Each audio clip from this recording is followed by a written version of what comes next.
Hello बच्चों, चलिए प्रश्न पढ़ते हैं। प्रश्न दिया है हेट्रोक्रोमेटिन से संबंधित गलत वाक्य को पहचानें। तो विकल्प ए दिया है यह सघन रूप से बंधा होता है। विकल्प बी है यह गहरा अभिरंजित होता है। विकल्प सी है यह अनुलेखनीय रूप से क्रियाशील होता है तथा विकल्प डी है इसमें प्रतिकृतिकरण देर से होता है। तो इस प्रश्न में हमसे हेट्रोक्रोमेटिन के विषय में पूछा गया है, अर्थात इस प्रश्न की जो मुख्य अवधारणा वह आधारित है हेट्रोक्रोमेटिन पर। हेट्रोक्रोमेटिन। तो चलिए जानते हैं हेट्रोक्रोमेटिन क्या होता है। हेट्रोक्रोमेटिन वास्तव में क्रोमेटिन ही है।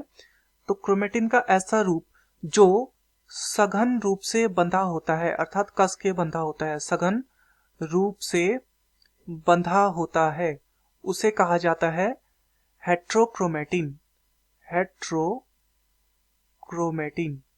हेट्रोक्रोमेटिन कहा जाता है जो कि सघन रूप से क्रोमेटिन बंधा होता है।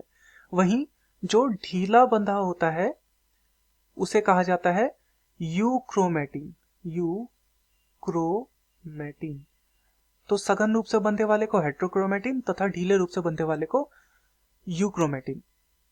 इसकी और विशेषता यह है कि यह गहरे रंग से अभिरंजित होता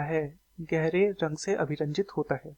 इसके अतिरिक्त क्योंकि ये सघन रूप से बंधा होता है तो ये कैसा होगा, मुख्यतः ये निष्क्रिय होगा।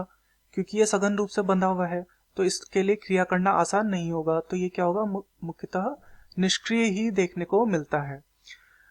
अर्थात निष्क्रिय का क्या अर्थ है यहाँ पे, ये प्रोटीन निर्माण में इसका कोई अहम भूमिका नहीं होगी, प्रोटीन निर्माण यहाँ पर नहीं होगा। तथा सघन रूप से बंधे होने के कारण ही इसका जो प्रतिकृतिकरण होगा, अर्थात इसकी जो प्रतिकृति बनेगी वह क्या बनेगी, वह भी देर से बनेगी। प्रतिकृतिकरण देर से होगा इसमें। तो ये सब हेट्रोक्रोमेटिन के बारे में संबंधित है। तो चलिए विकल्पों को देखते हैं। विकल्प ए है यह सघन रूप से बंधा होता है। बिल्कुल हेट्रोक्रोमेटिन सघन रूप से बंधा होता है, तो ये गलत नहीं है, अर्थात ये हमारा उत्तर नहीं हो सकता।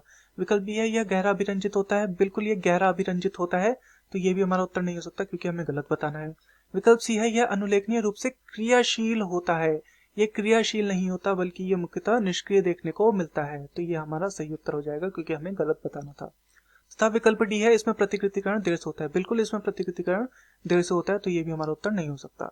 अतः दिए गए प्रश्न का सही उत्तर होगा विकल्प सी, यह अनुलेखनीय रूप से क्रियाशील होता है। मैं आशा करता हूं आपकी यह समझ में आया होगा। धन्यवाद।